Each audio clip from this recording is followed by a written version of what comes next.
Hi, Monique. What's up? Hi, Leanne. Good to see you.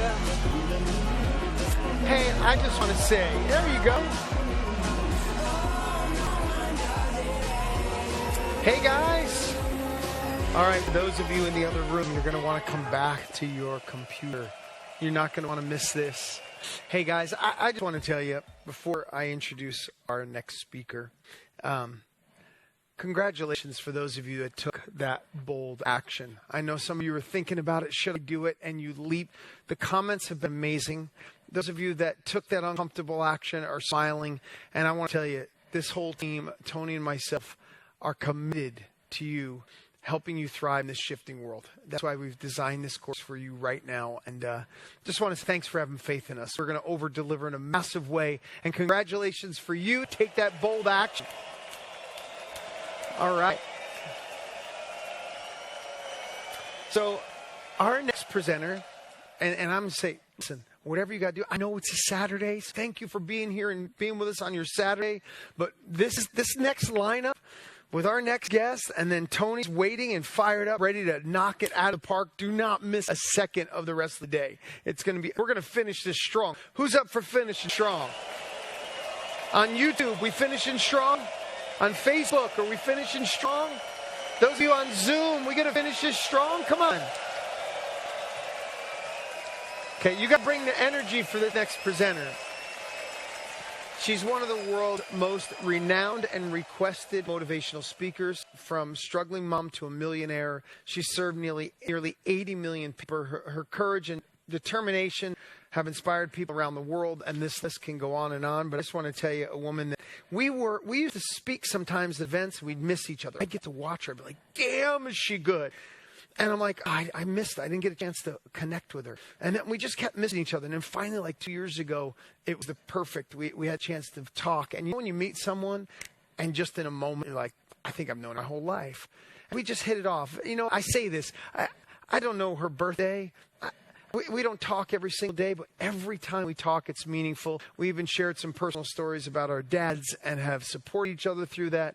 And she's such an amazing human, and I'm so happy to have her here with us. So can we please give the warmest and biggest Time to Thrive welcome to my dear friend, Lisa Nichols!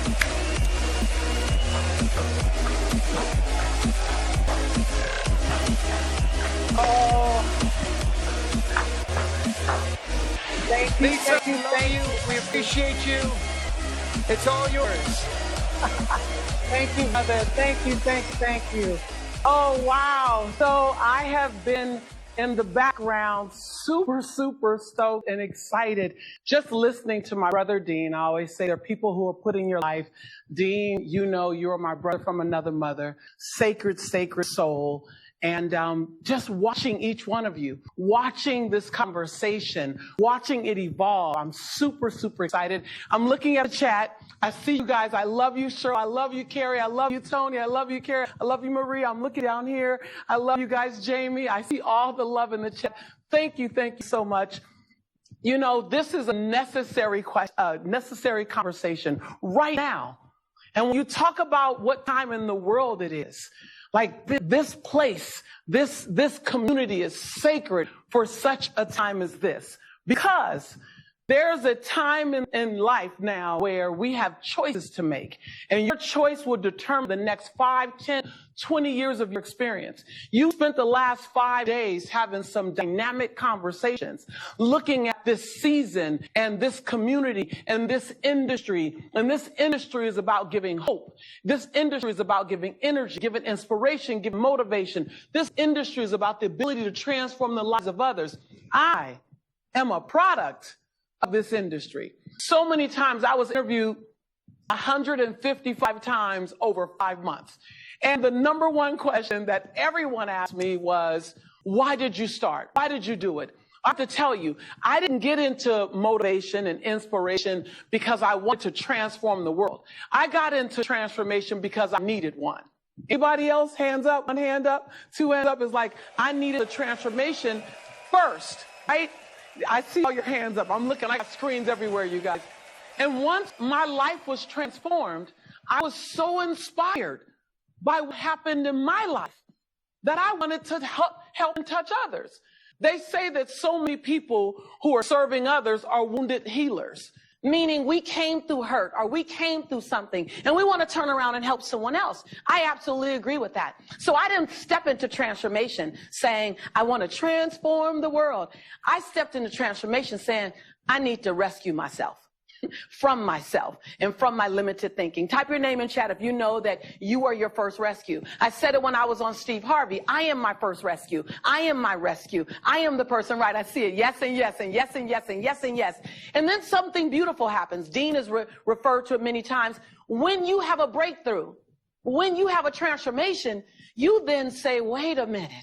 I want to give it to other people. Hold on. This feels good. I want to give it to other people. I want to make sure that others have it. And so that's how I discovered it. I'm not sure how you came to this path, but however you came to this path, you're here. And there are people who can learn and be inspired by your very existence. And here's what I know. I know that our life was put here to impact, affect, infect those around us. And so there's a reason. It's not by accident that you're here for the last day, 3 days, 4 days, or all 5 days. So it's not by accident. It's by divine design, right? And Dean has spoken to it so many times, and so many other speakers have talked about it, that this isn't a time for surviving. This isn't a time. Stop surviving. Well, how are you doing? I'm surviving. This isn't a time for hanging in there. How are you doing? I'm hanging in there. Come on, you guys, if you said that before. This isn't a time for just living. How are you doing? You know, I'm just getting by. This isn't that time. We've been through 30 plus months of pressure shaping us, having us, forcing us to make necessary decisions. This isn't a time for dreaming just to dream. This is a time where you do everything you can. Say everything. Type everything in chat. Not some things, not just the things that are convenient, not just the things that are easy, but you do everything you can to turn your dream into your reality. And even bigger than that, to turn your dream into someone else's reality. Oh, when you get that right there, when you get that your dream, when you make your dream come true, all of a sudden you give somebody else permission to dream. Ooh, oh, who knows what I'm talking about? I see you guys doing a lot of writing. I see you guys doing a lot of writing. I see your hand, Elizabeth. I see your hand, Jamie. I see you, Tanya. I see you, Don. And I say that humbly because when I sat next to Oprah in 2007, and I literally was sitting on stage next to her, I looked at her, and it was really weird because when I first came to the studio, I kept looking for her in the television because I had watched Oprah in the television for 15 years. I couldn't believe that I was in the studio with her. So when I sat next to her on stage with Jack Canfield sitting here and Rhonda Byrne sitting here, we're being interviewed because of The Secret, I looked at her, and I remember having this moment, Nancy. I said, I'm so grateful that this woman had a dream. Because she dreamed, she made it possible for me to dream. Because I know that somehow in the being of herself, she made me stretch. How many of you have been around someone that in their being, they make you stretch? In their essence, they make you stretch. In their getting back up, Angela, they make you stretch. I'm inviting you right now to stretch. I'm inviting you to stretch like you've never stretched before. I'm inviting you into a certain kind of time. Like when you look down, there's a certain kind of time right now. Now, it's time to thrive, but it's even more than that. It's time to be unapologetic. It's time to be non-negotiable. It's time to play full out. It's time to choose the what and get sold out. Dean talked about it, get sold out on the what. Because if you get sold out on the what, and when you get sold out on the what, you won't get rattled by the how. You won't get daunted by the how. Because when you decided I'm climbing that mountain is mine. You don't think after that, once you've made the decision, you don't think, can I climb it? You go, how do I climb it? So what do I need to do? What kind of shoes do I need? Who do I need to come with me? How much water do I need? So I'm inviting you. I'm making a bold invitation to you. Pick your what. Pick your what. Who do you want to be remembered as? We have gladiators and giants who've given us massive examples of how you can turn ordinary into extraordinary. How you can make every day, you can make one more extraordinary decision. You don't have to be magic. You don't need sprinkled fairy dust. You don't need potion lotions. You don't even need a hookup. You just need to make a decision. Some of you just made the decision. You jumped in, and I'm not here. My purpose is to set you on fire to do you. My purpose here, when Dean invited me here, Dean knew what I was going to come with. Dean said, go do you, Lisa. Just do that thing you do. And that thing I do is I want to stir your soul. I want to get inside your essence and stir your soul and make it mildly to moderately to significantly uncomfortable for you to sit down on your dream, sit down on your possibility. I want to make it absolutely necessary for you to move from any form of convenience and begin to live in your conviction. My grandmother says, your conviction and your convenience don't live on the same block. You can't get to your conviction trying to live in your convenience. So if even saying yes to this program is mildly to moderately to significantly inconvenience, and do it anyway. Because your job is to look back on your life and say, I played full out. I didn't survive. I didn't hang in there. I didn't just live. I didn't just dream. I gave myself permission. I gave myself permission to get to the edge and take the leap. I gave myself permission to be loved. I gave myself permission to be seen. I gave myself permission to be heard. I didn't always say the right thing. I didn't always look my best. But the key thing is I gave myself permission. See, I'm not, and I don't say that from someone who lives in this space and have lived in this space the entire time. I don't say that from someone who always knew what it felt like to let myself be seen. There was a point in my life where the last thing I wanted to do was stand out. There was a time in my life where the last thing I wanted to do was have someone look at me because I wasn't comfortable with who I thought they might see. Anybody know what I'm talking about? I wasn't yet comfortable with what I might say. Will I say it the right way?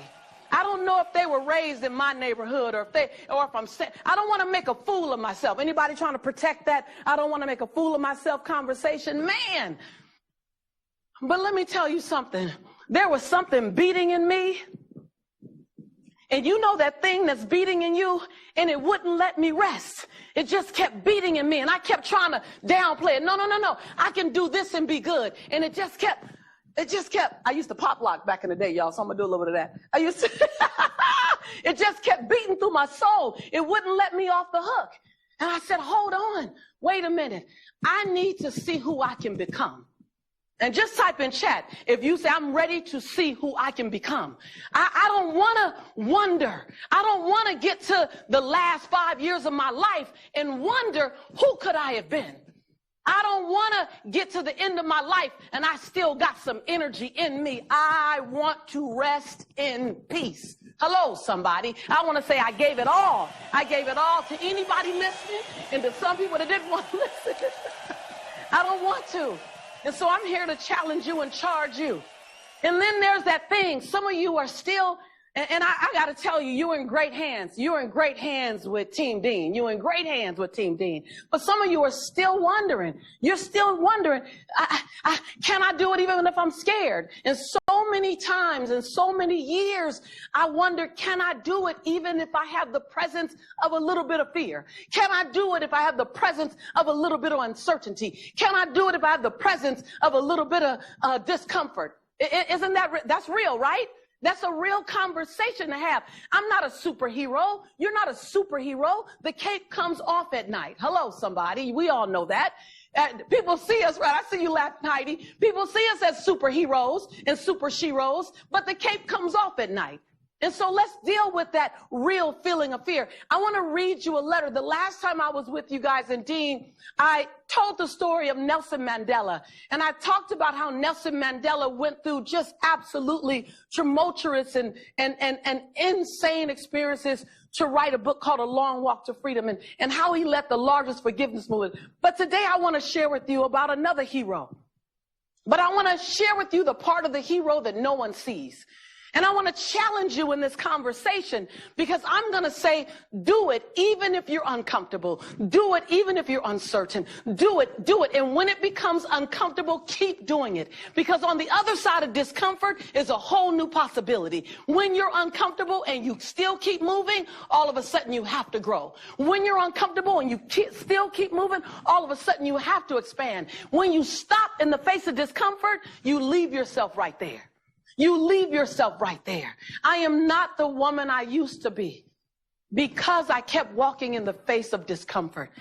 Most of my career, I've walked because things just opened up for me. And I was like, okay, I'm going to say yes. And some of my yeses were excited. I could do this. And some yeses came with knees knocking and teeth chattering. We look at some giants in the world and we don't know that they've had scary moments. So I want to read a letter to you. I want you to pay close attention because you know Dr. Martin Luther King as Dr. Martin Luther King. But I want to read a letter to you that very few people know about. I'm taking you behind the black curtain now. This is a letter that Dr. King wrote, and it wasn't Dr. King. This was Martin. This was somebody's son. This was someone's father. This was someone's husband.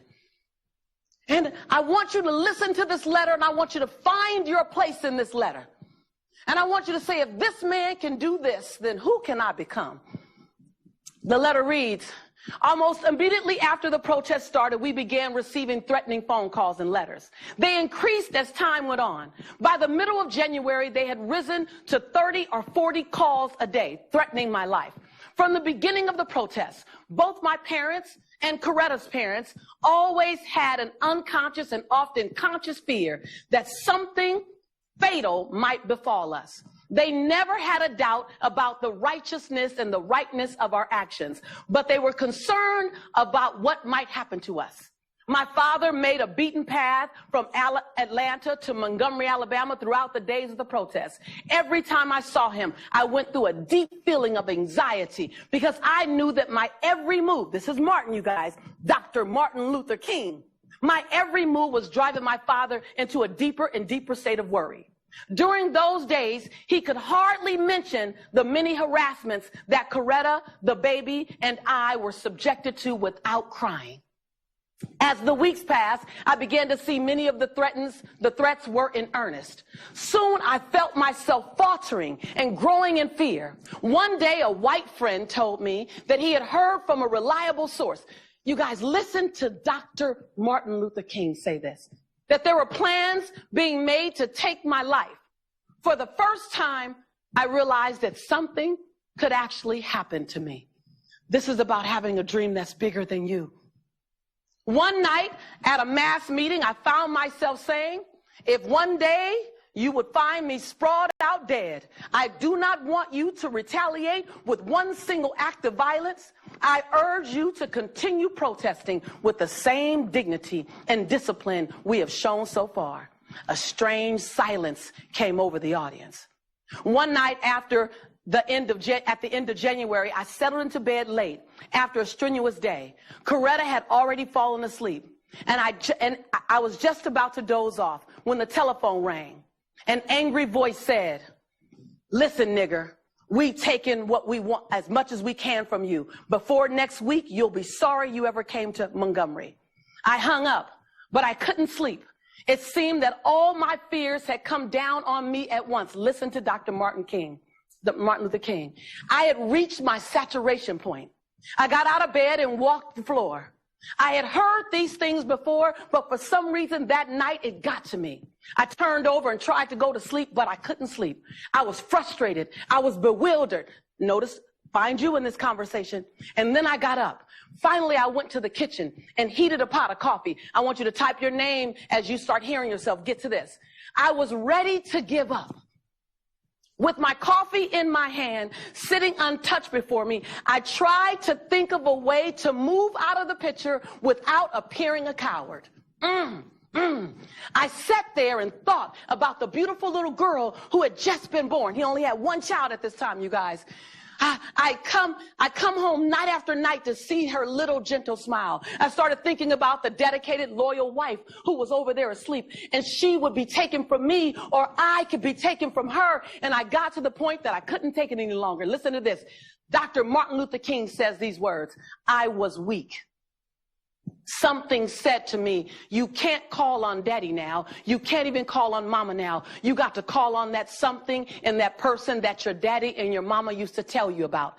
That power that can make a way out of no way. With my head in my hands, I bowed over the kitchen table and I prayed out loud. Listen to these words. I spoke to the divine that night. And I still have a vivid memory. I said, Lord, I'm down here trying to do what's right. I think that I'm doing what's right. I believe what I'm doing what's right. But I must confess that I'm weak now. I'm faltering. I'm losing my courage. Now I'm afraid. This is Dr. Martin Luther King, you guys. We never heard this. We never was told this part of the story. He said, if I stand before the people without strength or courage, they too will falter. I am at the end of my powers. I have nothing left. I've come to a point that I can't face it alone. Dr. Martin Luther King goes on to write, it seemed as though I could hear a quiet voice of assurance saying, Martin Luther King, stand up for righteousness, stand up for justice, stand up for truth, and know that I will be with you until the very end.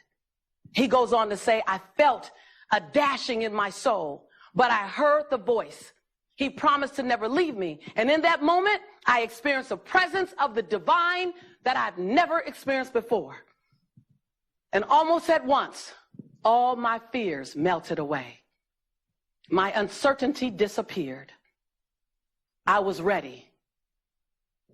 I say with that, if that could be Dr. King, that same person that then went on to make it possible for us to be together, that same man with that fear, that same man with that uncertainty said, it's time for me to thrive. It's time. It's time for me to be unapologetic. It's time for me to be non-negotiable. That same man live out the true meaning of its creed. Stood in front of millions We hold these truths to be self-evident. and delivered something to us. He talked about you and I. He gave us permission. He gave a chocolate girl, a white boy, an Indian woman. He gave us permission to be in the same space together. One day on the red hills of Georgia, After that fear. sons of former slaves and the sons of former So slave owners. what about you? This is your time. This is your time. I have a dream. We have to take our dreams and make our dreams our reality. And when you can hook your caboose to someone else's train, hold on tight and soar, I say, why not? I say, what better time than now? And what better place than here? And what better person than you? And what better community than this? I ask you that question. I say, listen, if you don't do you, you won't be done. And I'm a crazy believer to say, you must be done. Type in chat, I must be done. You must be done. And no one can do you but you. You are an unrepeatable miracle. I must be done. So then what must you do to be done? Oh, I'm just saying. I'm just asking you a question. I'm just here to stir your soul. I'm just here to disrupt some things. I'm just here because there's a power. There's a power at play here. And you are absolutely in the right place at the right time with the right people having the right conversation. And I'm going to leave you with this. And Dean, I love you so much. I love that you always invite me back. I love that you always allow me to play. Let me just say that when you look at the people playing in the world and you think, I can't do that because it's already being done. Dean's taking up the space or Tony or Lisa or someone say, no one can take your space. Like your name is written. Your name is written in the existence of now. And somewhere between your birthday and your transition day is the dash. And you got one job, to make that dash dance. That's your job. And so I stopped by. I stopped by on behalf of all of those great leaders whose shoulders we stand on, from Malcolm to Martin to Mother Teresa to Cesar Chavez to Mahatma Gandhi to your great-great-grandmother and your great-great-grandfather. I come by just representing the shoulders we stand on to say, while we are here, let's make our dash dance. Let's disrupt this world with possibility. Let's get ready and mount up for 2023. Don't be afraid of what's around the corner. Become so certain that what's around the corner becomes afraid of you. It's time to rise, and together we can rise. And it's time to thrive, and together we can thrive. And when you make a commitment to rise, everything rises around you. Your children rise. Your family rise. When you rise, everyone rises. So I invite you, rise up. Rise up. Say yes to you. Say yes. And do it all again and again. And as you rise, I'm going to continue to champion you. I'm going to continue to cheerlead you. I'm your sister in this journey. I love you. I'm honored to be here with you. I appreciate you. And Dean, I just have to say that I'm always a yes. I'm always a yes. And then you decide what the question is, because we will rise together. This is our time, you guys. We do it as a community. Type in chat. I see you guys are going crazy. I'm watching the chat. I love you. I'm honored to be here with you. I just stopped by to give you chocolate kisses. Lisa Nichols, everybody. Oh, man. Lisa. Wow. Lisa Nichols, everybody. Light up the chat. Thank you.